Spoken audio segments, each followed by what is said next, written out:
Pour bien s'entendre, il faut bien s'écouter. Rendez-vous sur M, la petite radio du Grand Maghreb. Amis auditeurs de Radio M, bonjour. Nous avons le grand plaisir de nous retrouver en ce 21 septembre. Donc c'est le début de l'automne, dans le Café des experts économiques avec nos experts habituels. Reda Amnani, bonjour. Bonjour. Bien content de reprendre ce numéro. Ali Harbi, bonjour. Bonjour. Cette nouvelle saison, la troisième, je crois, du Café des experts économiques. Je ne sais pas comment vous avez passé ces 7 semaines d'absence. Vous êtes reposé un petit peu dans le cadre du confinement. Pas de possibilité de faire de grand-chose. Non, rien. C'est pas une escapade à Tikzirt qui a été excellente d'ailleurs. L'escapade, c'est nécessaire. C'est complètement nécessaire. Une petite coupure. L'occasion de présenter à nouveau les condoléances à notre ami Ali Harbi qui a perdu pendant cette période sa maman, Allah yarhama wa sa'aliha. Merci, qui lui n'a pas bénéficié de vacances.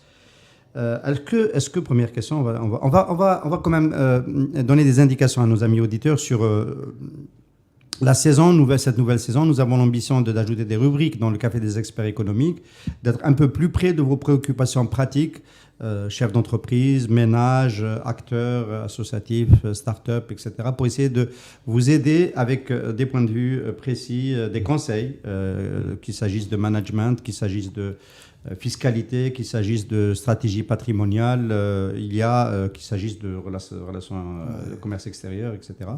Peut-être à dire dans des rubriques précises, à apporter des expertises concrètes qui peuvent aider les acteurs à se déployer dans leur domaine d'activité.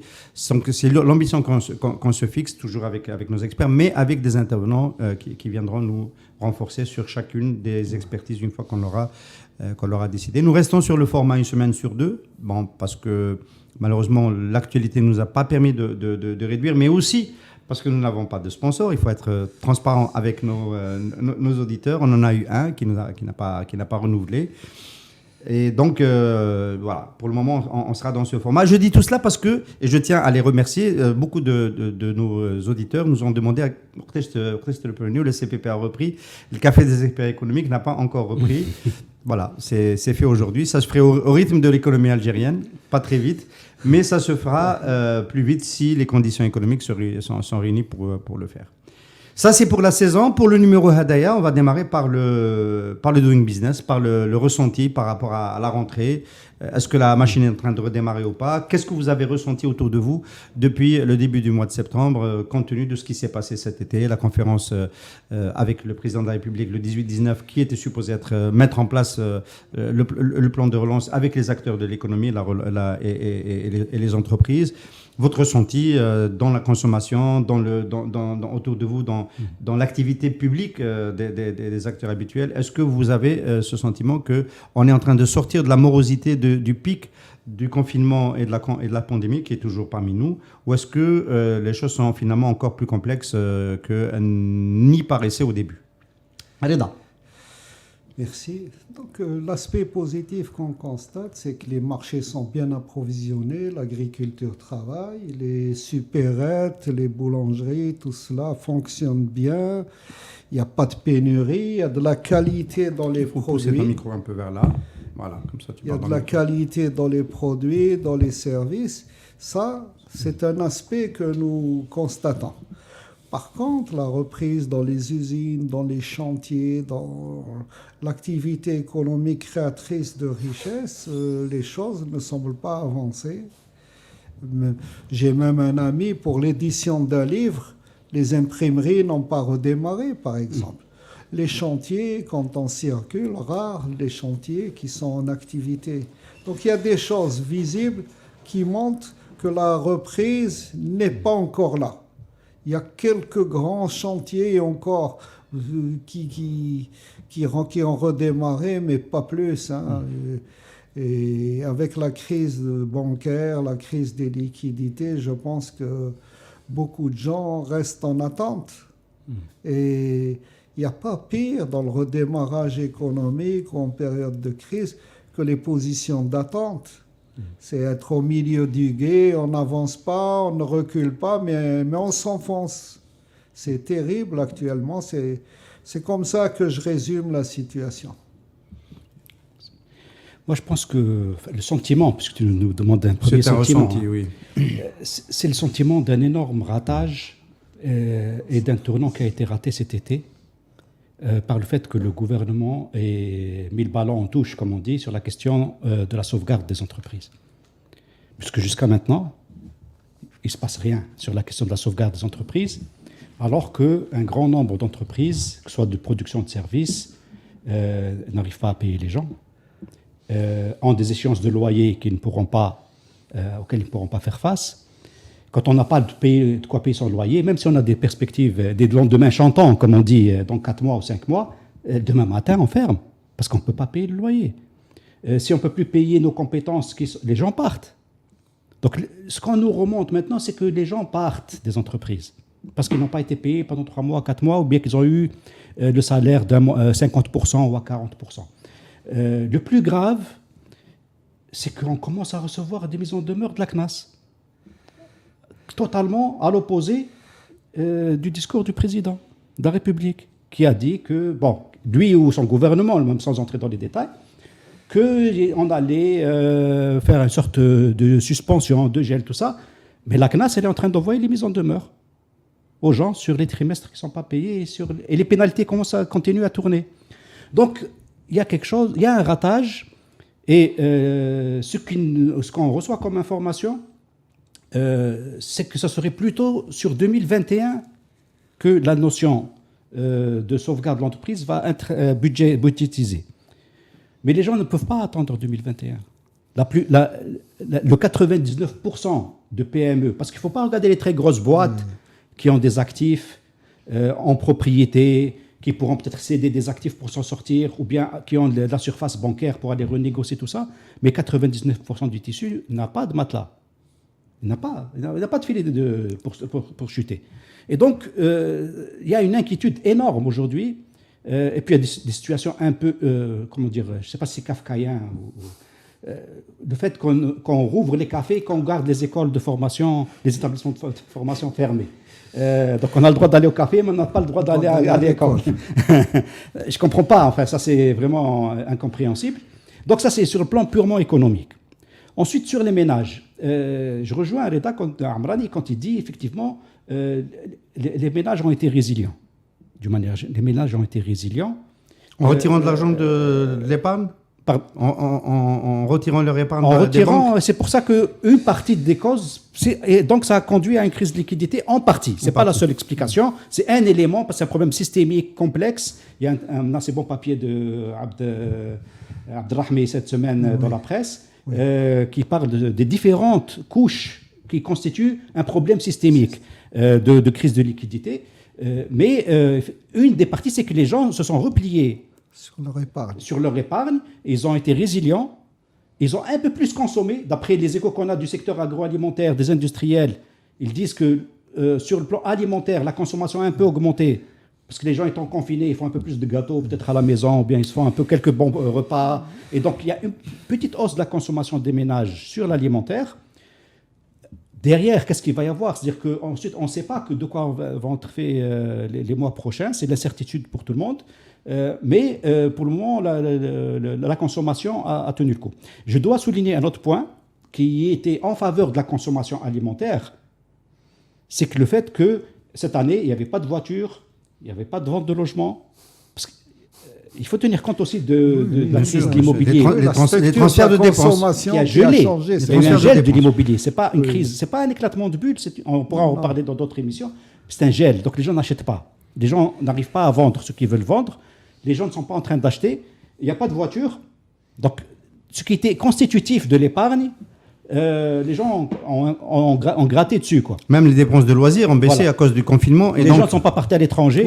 On appelle les dépenses de loisirs. Et donc, il y a eu de la vacances, les gens ne sont pas partis. Donc, il y avait un peu plus d'argent, donc un peu plus de consommation alimentaire. Voilà un peu la tendance. Maintenant, moi je répète, je ne suis pas le seul à le dire, hein, alhamdoulilah, c'est-à-dire que ce soit les think tanks, les associations professionnelles, le patronat, ils continuent de dire le plan de relance commence par le plan de sauvegarde. S'il n'y a pas de mesure de sauvegarde concrète, on n'aura pas de plan de relance, ça ne pourra pas marcher. Les entreprises sont à quatre pattes, elles sont en train de mourir. Il y a pas, et surtout, elles perdent leurs compétences.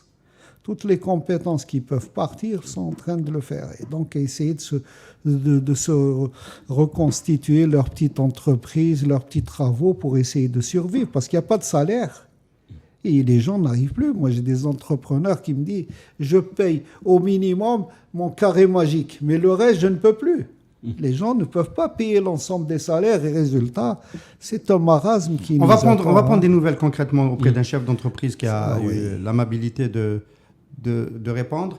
Arrête Amrani pour entendre ce que va dire Brahim Tourki parce qu'il s'agit de lui. Il faut mettre le casque, je vais le mettre moi aussi.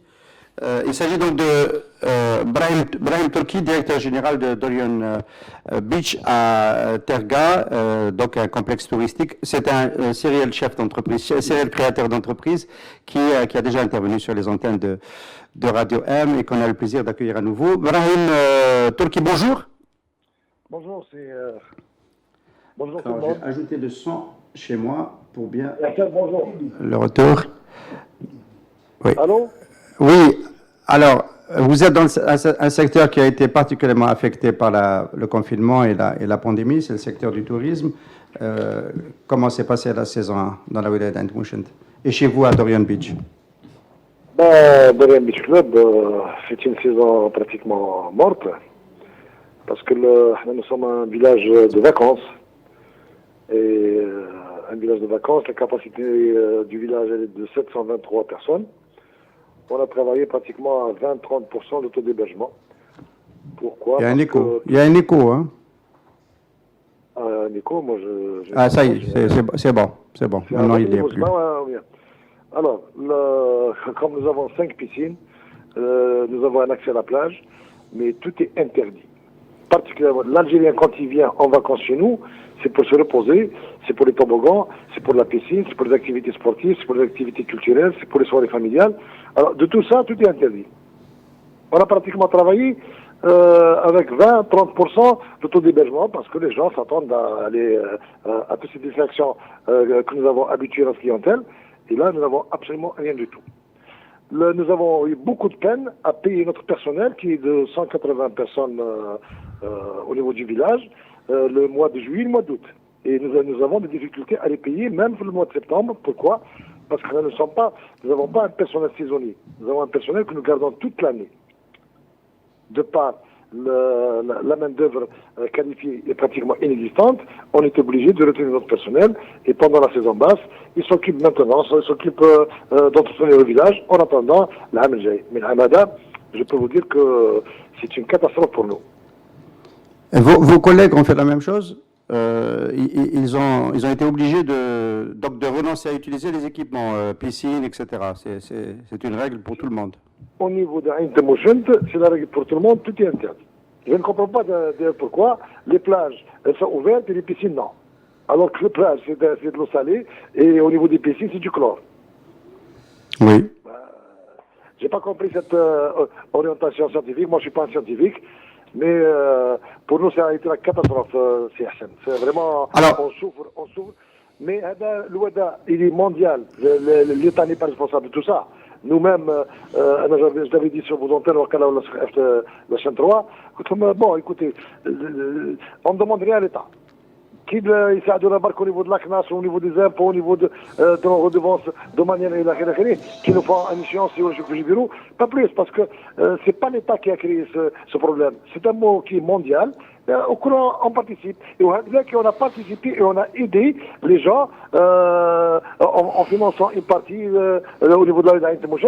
On a participé financièrement pour ça. Mais est-ce que Brahim Tourki, est-ce que vraiment vous pouvez peut-être dire cela, vous n'avez pas besoin de l'aide de l'État, enfin d'autres formes d'aide de l'État, mais c'est pas le cas de la plupart, on vient de le dire maintenant, de la plupart des acteurs, peut-être pas du tourisme, mais aussi du tourisme d'ailleurs. Vous avez un grand complexe, il y en a qui ont de petits hôtels, et les reports, ils attendent des décisions de l'administration fiscale et de la CNAS, qui n'arrivent toujours pas. Écoutez, nous-mêmes, on a beaucoup de sarah, parce que vous connaissez mon franc-parler, je ne prends pas au niveau nous avons une excellente relation, je parle d'Ain Mouchent, une excellente relation avec la CNAS, avec les impôts, et ils ont compati avec nous pour tous ces problèmes-là, et au niveau des impôts, nous n'avons pas de soucis particuliers. Pourquoi? Parce que actuellement nous sommes à 20%. Aujourd'hui, nous sommes à 25% de taux d'hébergement. On n'arrive même pas à payer les fournisseurs et le personnel. Bon, ils ont été très compréhensifs, ils nous ont pas mis la pression, ils nous ont pas mis en demeure pour tout ça. Mais d'autres wilayas, je sais que les gens s'ouvrent au Tassa. Nous attendons, au contraire, si l'État peut nous aider à surmonter tout ça. Bravo. Si l'État ne peut pas, moi personnellement, je ne demande pas. Pourquoi? Parce qu'il y a des gens qui en ont besoin plus que moi. D'accord. D'accord, ça a l'avantage d'être clair. Peut-être une dernière question, Ibrahim Tourki, sur le complexe d'Orion Beach Club. Vous avez des projets d'extension que vous avez d'ailleurs entamés, en partie sur fonds propres, je crois aussi en partie sur financement bancaire. Est-ce que votre relation avec la banque pour le volet investissement se déroule normalement? Écoutez, c'est Hassan, nous n'avons pas de problème, nous n'avons jamais demandé de crédit et tous nos investissements sont faits sur fonds propres. D'accord. C'est un principe chez nous. Alors, est-ce que vous n'avez pas redimensionné votre investissement? Il me semblait qu'il était beaucoup plus important, qu'il nécessitait le grand hôtel, il nécessitait un crédit. Ça, c'était il y a 2-3 ans. Il était question d'un grand hôtel sur la crête de la falaise. Oui, malheureusement, on n'a pas pu le réaliser parce que par la faute de la bêtise humaine et la bêtise des gens qui nous ont dirigés, nous avions un projet de 1100 milliards pour un hôtel de 400 chambres, plus une marina, plus un aqualand que nous avons réalisé. Il est opérationnel. Nous avons importé un aqualand de la Turquie, un aqualand géant. Et malheureusement pour nous, les Turcs, au mois de mars, ils ont dit pourquoi? Pour la simple raison, Corona ou de Nassiba. Eh ben, vous savez, Hassan, nous avons des compétences algériennes extraordinaires. Nous avons fait le montage de tous les toboggans, l'aqualand global avec des Algériens, en utilisant tout simplement les plans qui ont été communiqués par les Turcs. Et l'aqualand est opérationnel, mais malheureusement, on ne l'a pas ouvert par rapport à ce problème de Corona-19. Maintenant, l'investissement. Tellement on a eu des problèmes au niveau de la Wilaya d'Intemogent auparavant que nous avons mis frein à tous nos investissements et à tous nos projets. Parce que il y a des freins bureaucratiques, il y a des freins au niveau de la Wilaya, au niveau de l'environnement. L'environnement, PME, l'énergie, l'Himel Madania, là, personnellement, je suis découragé à investir. Je suis vraiment découragé. Vous ne pouvez pas vous imaginer. Ouais. Alors, on a ramené un projet de 1100 milliards. Et nous avons eu l'accord de la banque. Et nous avons fait une maquette. On a commencé à faire des études. Mais ce qu'on nous a demandé au niveau de la Wilaya d'Intemogent est impensable, et ingérable et inqualifiable. Moi et mon ami et mon associé Hazak Rizati, nous avons décidé de mettre un haut là, tout ça, pas d'investissement.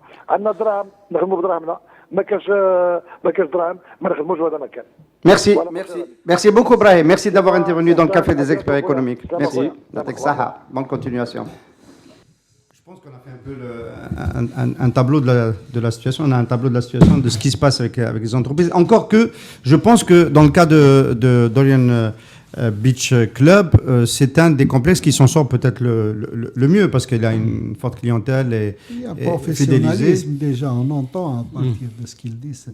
Mais c'est terrible notre pays où l'État, les services de l'État qui doivent être, si vous voulez, en soutien, en aide, en encouragement de tous les investisseurs et les bons investissements, bien, sont là pour freiner, pour ralentir, pour embêter les gens. On dirait que les fonctionnaires chez nous sont... C'est devenu général, hein. C'est pas un cas particulier, ce n'est pas l'exemple qui vient de nous être cité, il est général. C'est pour ça que j'ai dit, lorsqu'il y avait la modification de la Constitution, qu'il fallait insérer quelque chose en termes de contrôle et des wilayas, parce que le véritable pouvoir et le véritable blocage se trouve au niveau des wilayas, les administrations, et qui ne rendent compte à personne.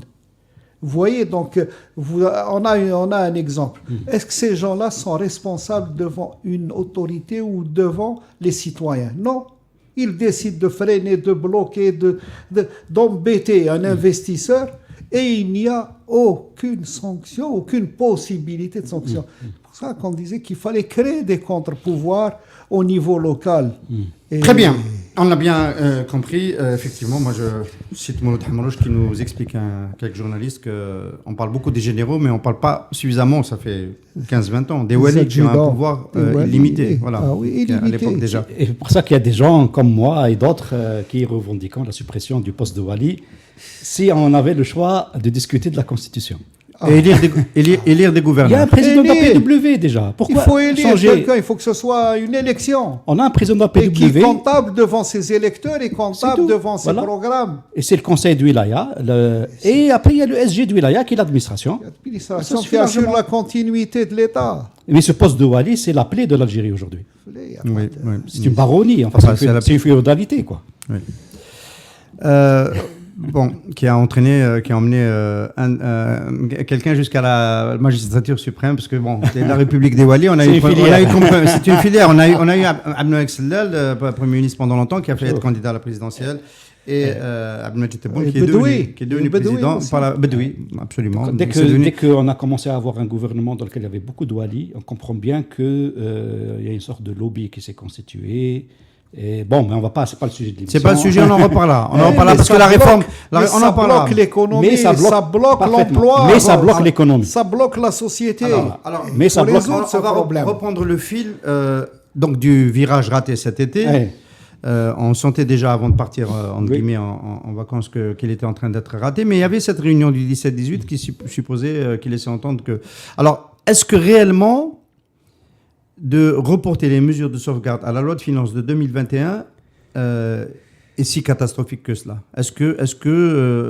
Et qu'est-ce qu'on peut faire avant? Non, il faut écouter les entrepreneurs et les entreprises. Et j'ai l'impression qu'ils ne sont pas écoutés. Parce qu'ils sont, si vous voulez, en cessation de paiement.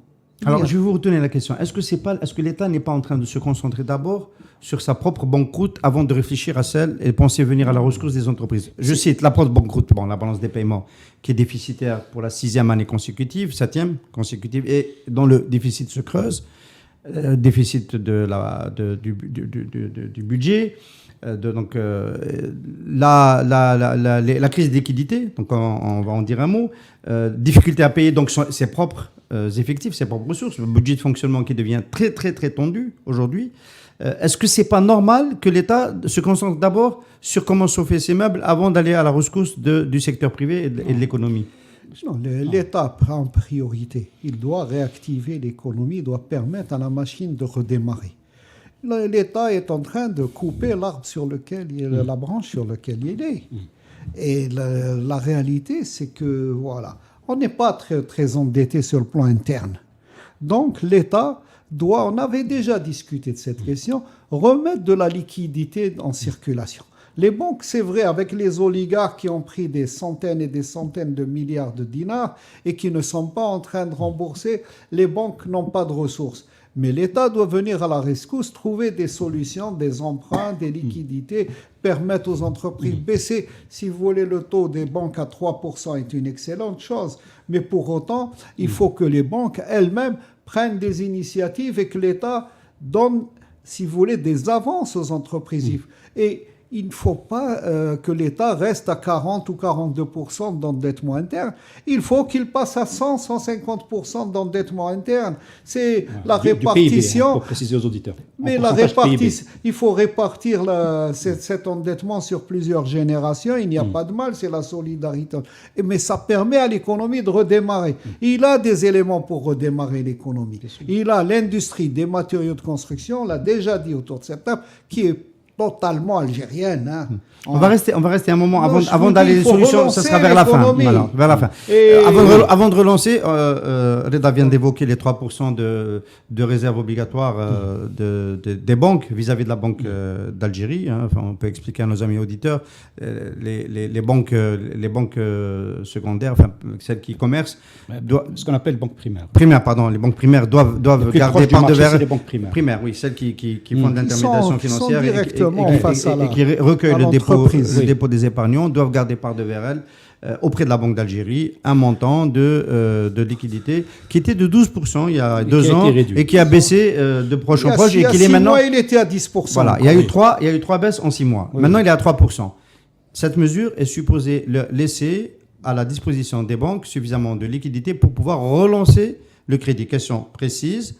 Est-ce que c'était ça le verrou? Apparemment, c'en est un, mais est-ce qu'il n'y a pas toujours cette peur de donner du crédit au sein des comités de crédit? Moi, on a fait parler Turquie, Brahim Turki. J'aurais pu faire parler un autre chef d'entreprise dans un secteur similaire qui s'est vu refuser par sa banque publique la poursuite du financement de son investissement qui était accordé. Alors, est-ce que ça suffit ou pas? L'action, elle est claire. C'est une mesure importante qui était nécessaire, mais qui n'est pas suffisante. Donc en mathématiques, on dit nécessaire et suffisant. C'est nécessaire, mais pas suffisant. Pourquoi? Parce qu'effectivement, baisser les taux de réserve obligataires, ça permet aux banques de disposer de plus de liquidités, mais si le mécanisme de crédit lui-même est gelé, et je dirais même qu'il est congelé en Algérie, pour une raison simple. On a un certain nombre de banques privées, qui sont essentiellement des banques étrangères, qui, je dirais, se contentent d'écrémer le marché sur des bonnes affaires, parce que leur part de marché, elle est petite, ils sont très sollicités. Ouais, ils se spécialisent dans l'import. Hein. Voilà, et c'est ce qu'on appelle écrémer le marché. Et tu as... C'est quoi les bonnes affaires? C'est aussi des investissements industriels. Mais ils vendent sur l'investissement industriel, mais en général, je dis bien, ça prendra beaucoup d'industrie, ils vendent sur des bonnes affaires, très juteuses. Et donc, la part de risque qui est prise, je dirais, en analyse de risque, elle est très faible. Et on a la grande masse des banques qui sont des banques publiques qui aujourd'hui sont tétanisées par leur fonctionnement. Donc pendant plusieurs mois, on a eu le gel des comités de crédit. D'abord en 2019, dans la foulée de la crise, donc vis-à-vis des oligarques, le contexte politique, la peur du Hirak, ils avaient peur du Hirak. Et 2020, c'est le Covid et il ne faut pas bouger. Et donc on a un système qui est aujourd'hui congelé et qu'il faut absolument libérer. Il y a des éléments de libération, il y a aussi donc de bonnes contributions dans la presse à ce sujet-là, où il faut assainir le portefeuille des banques publiques. Il faut créer la bad bank qui récolte toutes les créances, je dirais, pourries, douteuses et litigieuses et contentieuses et tout ce qu'on veut, tout ce qui est pourri dans le système bancaire. La banque Hôpital dont on parle depuis 30 ans. Depuis 30 ans, qui ne serait pas une banque classique, parce qu'elle est là pour liquider. Il faut utiliser des termes concrets. Et puis qu'on assainisse le portefeuille des banques et que derrière, peut-être qu'il y aurait des fusions de banques publiques, effectivement, pour créer des banques plus saines et je dirais avec une capacité d'intervention plus conséquente. Et je crois qu'il faut libérer le système. Moi, je reviens à la question essentielle. Pour ne pas aller juste sur cette question de détail, on fait face à une inertie gouvernementale. Moi, je préfère qu'on dise les choses franchement, parce qu'après, ce n'est pas le président de la République qui va tout faire. On ne demande pas au président de la République d'être le technicien du jour, comme on dit, même s'il a un peu, de par son caractère, peut-être, ou son profil, tendance à aller sur certains détails. Voilà. Mais non, lui, il est président de la République, c'est de fait, comme on dit. Voilà. Maintenant, on est censé avoir un gouvernement. Or, ce qu'on constate, c'est à part quelques effets de manche et quelques effets d'annonce, le gouvernement est inopérant. Sinon, chacun dans son secteur, donc Reda parlait de quelques points tout à l'heure, et chacun dans son secteur fait démarrer sa machine, et puis c'est tout. On a besoin, chacun dans son secteur, mais la partition globale, c'est quand même... globale... C'est un Premier ministre. Est-ce que mais là, le gouvernement, il est inopérant. C'est l'ensemble du gouvernement. Il est inopérant, ce gouvernement. Et aujourd'hui, ça devient lourd. C'est un gouvernement de fonctionnaires, de Wali et d'universitaires. Alors, inopérant, on a un exemple. On peut c'est important. On a un exemple. La mise en œuvre de la suppression du C41-49 a mis un temps interminable. À ce jour. Et c'est au cas par cas. Et c'est le ministère, elle n'est pas encore appliquée. Mais il n'y a pas d'investisseurs.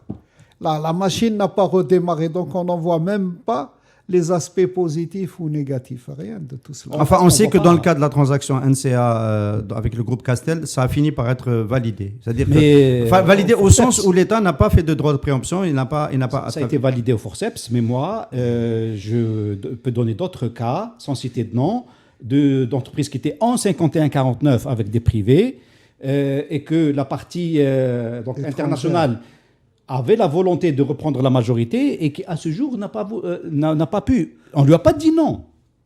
On n'a pas dit non. On ne répond pas.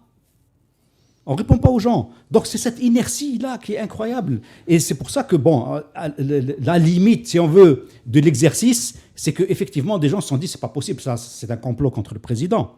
et c'est lui-même l'a dit, je crois, d'une certaine manière, ça donne cette impression, même si ce n'est pas le cas, bon, à la limite, ça ne nous intéresse pas que ce soit vrai ou pas, mais ça donne l'impression d'un mécanisme de freinage, hein, pour utiliser les termes de Gorbatchev, quand toute la mécanique soviétique s'était opposée à lui il y a 30 ans de ça, ou 40 ans presque maintenant, ce qu'on appelle le mécanisme de freinage d'une administration bureaucratique, rentière, corrompue, parce qu'il faut dire les choses comme elles sont, qui met le frein à main, ils ne veulent pas que ça change. Oui. Ils sont en train de mettre un frein à main monumental à l'économie de ce pays. C'est pas que de la peur. C'est pas que de la peur, c'est aussi le freinage. Facile pendant un moment en 2019, quand on voyait les Hirak, c'était la peur qu'il est tétanisé. Aujourd'hui, ils se disent on va revenir à business as usual, il faut juste qu'on mette le frein à main, qu'on attende que ça passe. Pour garder le pouvoir décisionnel et discrétionnaire de l'administration. De l'administration. C'est le fonctionnaire qui fonctionne. C'est-à-dire freiner, bloquer, s'accaparer les pouvoirs de l'économie. C'est ça notre système. Notre système, il est là. Lorsqu'on a mis en place l'autonomie des entreprises, le retour de manivelle, c'est que les ministres ont repris le pouvoir avec leur administration. Au sein des wilayas, les directions de wilayas ont repris leur pouvoir. Et c'est un pouvoir de blocage, c'est un pouvoir, si vous voulez, la corruption fonctionne comme ça. Toute décision est freinée. Tu payes, tu passes. Tu ne payes pas, tu restes là. Et l'économie s'arrête. Et aujourd'hui, avec cette crise du Coro plus la crise du Hirak auparavant, tout le monde est figé, tout le monde est en attente et ça les intéresse. Eux, ils touchent leur salaire. Ils n'ont pas de problème à ce sujet-là. Et reste l'économie, comme vient de dire Ali, est complètement à l'arrêt, congelée. On va évoquer les quelques petites mesures de sauvegarde. Il faut cogner là. Là, il faut cogner. Je suis sérieux quand je dis ça. Il faut casser ces tabous. Quelqu'un qui ne prend pas de décision, samhna. Le comité de crédit qui ne prend pas de décision, samhna. Il faut prendre des décisions radicales. Au niveau d'une wilaya, un directeur de l'industrie ou un directeur de l'infrastructure ou un directeur de l'habitat qui freine les permis de construire, qui freine les décisions de réalisation, eh bien, samhna, il faut prendre des décisions. Si tu bloques, ça veut dire que tu cherches à être payé, une corruption. Eh bien, samhna. Avant, j'ai pas besoin de te mettre en prison. Oui. Je te liquide. Il faut arriver à ce que... Je vais pas accuser un des anciens consultants sur ce plateau, Farhat Ali, pour le citer de corruption, parce que c'est pas de ça qu'il s'agit. Mais je me rappelle l'avoir revu. Il était passé une fois ici à l'occasion d'un CPP, en marge du CPP. Une fois qu'il était ministre, il a laissé ses gardes du corps en bas de Radio M. Et on a échangé. Il m'a dit, ma priorité, c'est de libérer tous les dossiers d'investissement qui étaient restés sous le coude pendant les périodes précédentes. C'était ça, sa véritable priorité, avant de m'occuper de créer une nouvelle législative. On parle maintenant d'un code d'investissement pour le mois d'octobre, pour en toucher un mois. Quand on a pris des nouvelles, aux dernières nouvelles, il a absolument débloqué aucun dossier d'investissement. Est-ce que ça signifie qu'il attend qu'on le paye sur la table? Moi, je ne le pense pas. Ce que je sais de Farhat Ali, je ne le pense pas. Je lui ferai... il pourrait m'attaquer en justice pour ça. Mais je pense que le système reste plus fort. Ah oui. Les individus. Alors, après, est-ce que c'est du sabotage contre le président? En fait, la réforme que conduit le président, elle a besoin de rouage, elle a besoin d'une pensée, elle a besoin peut-être avec d'une unité exécutive, un peu dans le modèle des Delivery Unity, oui, pour délivrer, justement. Mais ça n'arrive pas. Il faut gérer les ministères ou les directions dans les wilayas comme des entreprises et qu'elles rendent des comptes, qu'elles aient un budget, qu'elles aient un programme et qu'elles rendent des comptes. Mais si quelle est la direction dans un ministère? Alors je vais vous poser une question précise. Oui. J'ai demandé à un expert financier tout à l'heure quelle est une des mesures que le gouvernement aurait pu prendre facilement sans attendre longtemps pour sauvegarder les entreprises. Concernant la partie fiscale, on a eu ces reports de dépôt des G50 trimestriels. Il y a eu un effet boomerang. Quand ça revient, il faut payer 3 mois d'un coup. Ce qui est peut-être plus problématique que d'avoir à payer tous les mois. Alors, une des mesures qu'il m'a dit le remboursement de la TVA pour les entreprises. C'est quelque chose qui s'est bloqué. Alors que partout dans le monde, les administrations se sont mis à rembourser plus vite les entreprises, la TVA, pour permettre qu'elles puissent avoir de la... C'est une mesure facile, celle-là. En fait, ils ont fait l'inverse. Pour revenir à l'histoire des G50, le gouvernement a pris la moitié de la décision, il n'a pas pris toute la décision. Toutes les organisations avaient dit qu'il fallait que le moratoire fiscal soit accompagné d'un échéancier long. C'est pas de payer à la prochaine échéance la totalité. On est en train de tuer les gens.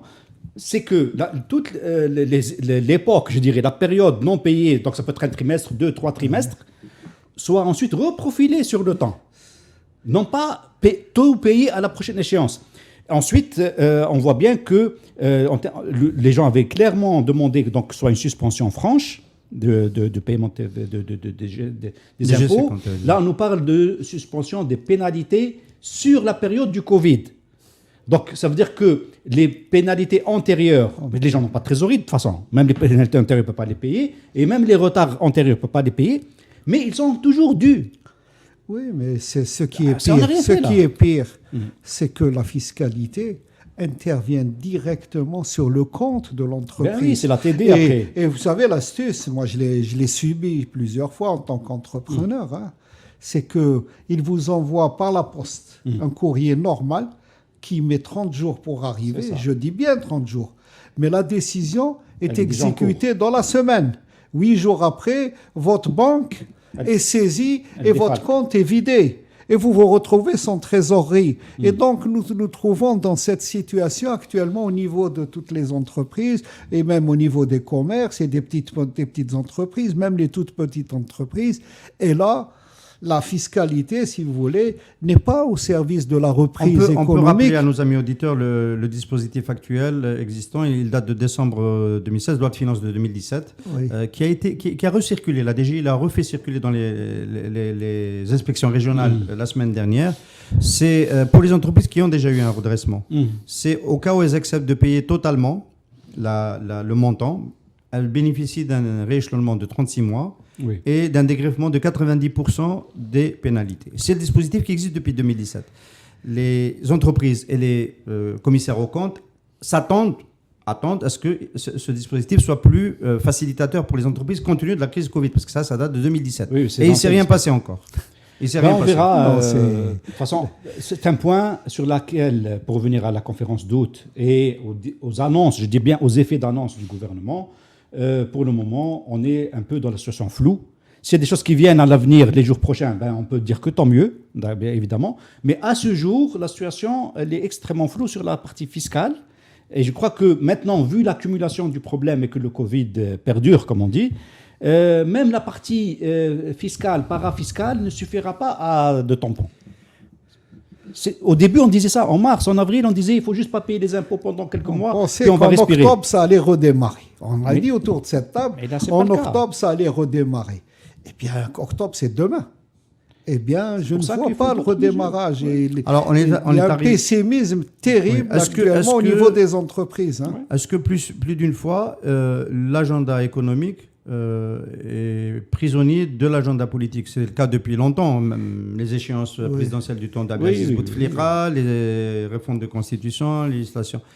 Et cette fois, c'est le 1er novembre. On a le sentiment, il y a eu cette sortie d'Abdelmajid Tebboune qui a laissé entendre qu'il y avait des commissions par filière qui allaient être mises en place après le 1er novembre. Après le 1er novembre, je ne vois pas pourquoi après le 1er novembre. Si la réunion des Wali et des entrepreneurs et toute cette grande réunion a eu lieu, les commissions ont été créées, elles ont pris des décisions et elles ont analysé la situation. Moi, je pensais que dans la foulée, on allait se mettre au travail parce que l'économie n'attend pas. Parce que tous les entrepreneurs attendent des décisions effectives. Et là, l'administration s'installe. On va attendre le 1er novembre. Après le 1er novembre, on va réunir. On va ramener des sociologues, on va ramener des spécialistes par filière, on va discuter. Non. Il faut tout de suite démarrer, tout de suite après la conférence. Il faut battre le fer tant qu'il est chaud. Et l'économie a besoin de décisions, d'ouverture. On a besoin, les banques ont besoin de recevoir des ordres, débloquer les crédits, même en prenant des risques. Même les risques, c'est à l'État ou à des caisses de garantie de l'État de les prendre en charge. Mais débloquer, donner de l'argent à l'économie. À travers le monde entier, on est en train de donner de l'argent aux entreprises. Et nous, on ne donne rien. On attend que les comités de crédit, on attend les commissions, on attend ceci, on attend que le directeur de ceci, on attend que les fonctionnaires des ministères décident. Ça ne peut pas continuer, on ne peut pas avoir une reprise. Et nous allons le payer très cher sur le plan social. La crise sociale, elle est là. Les gens qui ne vont plus avoir de ressources parce qu'il n'y aura plus de travail, ils vont finir par sortir. Et qui va les arrêter? Et voilà les erreurs que l'on fait, les erreurs de fonctionnaires, parce qu'on n'écoute pas les entrepreneurs et les banques. La logique par silo, Ali, la logique par silo, chaque ministre dans son secteur peut faire quand même un minimum de choses, même en l'absence d'une vision globale du gouvernement, etc. Tu y crois vraiment ou c'est un espoir Non. Il y a une marge, vu l'accumulation un peu des retards d'exécution et de mise en œuvre de tas de réformes qu'on a décidées auparavant. Donc chacun a une marge de manœuvre dans son silo. C'est vrai qu'après la limite, on va vite atteindre une limite où il faut une logique, une cohérence gouvernementale et une vision stratégique. S'il n'y a pas la transversalité. Mais déjà, au niveau des silos, de chacun dans sa tour, a une marge de manœuvre. Tout à l'heure, tu disais, on parlait de l'industrie. L'industrie, il a une marge de manœuvre. On parlait du code des investissements, on parlait du problème des zones industrielles qui dort depuis des années. On parle de l'agence de régulation. Est-ce qu'on va remettre l'ANIREF, modifier son statut, en créer une autre? Qu'est-ce qu'on attend? C'est-à-dire que ce pas des choses qui nécessitent 8 mois. Il y avait 40 plateformes industrielles, tout est arrêté. Ça, c'est 3 semaines de travail gouvernemental sérieux, et puis on sort le texte et on le passe. Soit on le passe en ordonnance, soit en décret, ou en loi. Ça, c'est... Et les ministres qui disent en sous-main à leurs amis qu'ils trouvent sur place des administrations centrales dans les ministères qui sont plus haut niveau, qui sont incapables de délivrer, de produire. C'est pas vrai. On revient à ce que tu dis. Moi, j'ai vécu d'autres ministères, il y a longtemps, c'est vrai que je me fais un peu vieux, où les gens ramenaient un cabinet, ramenaient 4-5 experts au niveau du cabinet et devenaient la locomotive du ministère et l'administration suit. C'est le cabinet qui fonctionne. Bien sûr, moi je suis ministre, j'arrive, il y a effectivement toujours le risque de se trouver face à une administration soit qui a des problèmes de compétences, soit qui ne veut pas collaborer. Ça existe aussi. Même pas, c'est les compétences. Il ne faut pas croire que les gens... On ne va pas accuser les gens. Il y a des gens qui mettent le frein à main. Lorsqu'un ministre arrive, l'administration, qu'est-ce qu'elle fait? Elle mène ce qu'on appelle l'entreprise de récupération.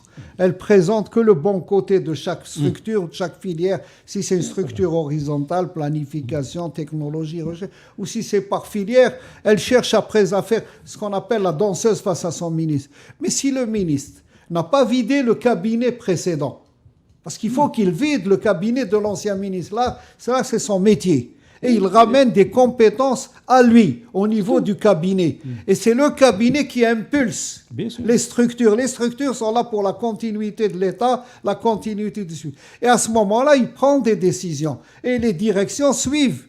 Alors peut-être, on va finir sur cela, peut-être qu'au niveau du management économique, le premier cabinet n'a pas été bien purgé, et il n'a pas été bien renseigné et bien casté. Je parle de celui d'Abdelmajid Tebboune. Il a ramené Khellaf, le cabinet économique. On en avait parlé. Bon, enfin, on a fait un point sur Khellaf.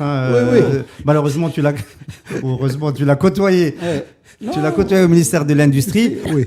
Bon. Il y a une impression de stand-by à ce sujet-là. On en avait discuté dans la première.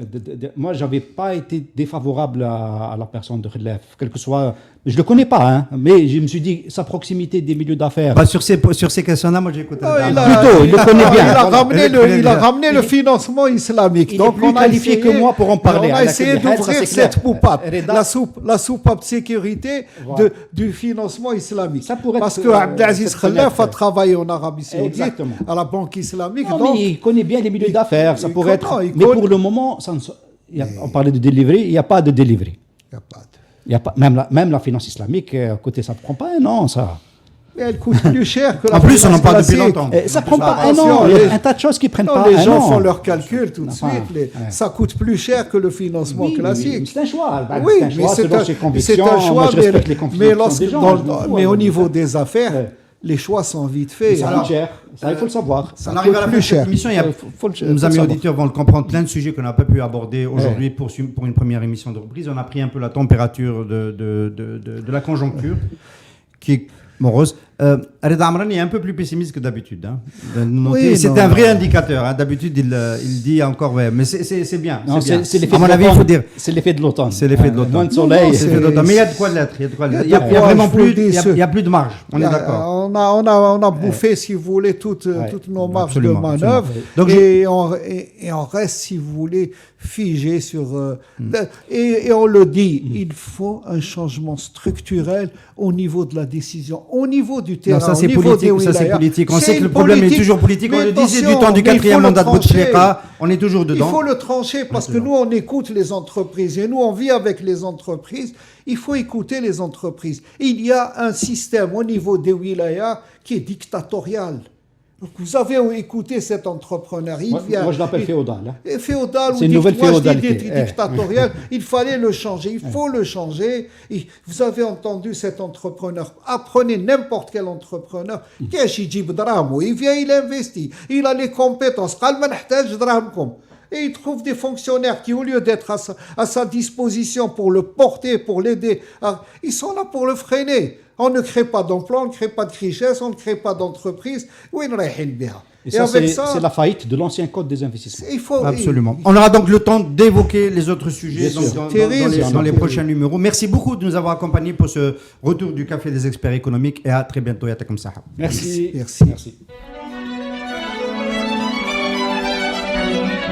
Pour bien s'entendre, il faut bien s'écouter. Rendez-vous sur M, la petite radio du Grand Maghreb.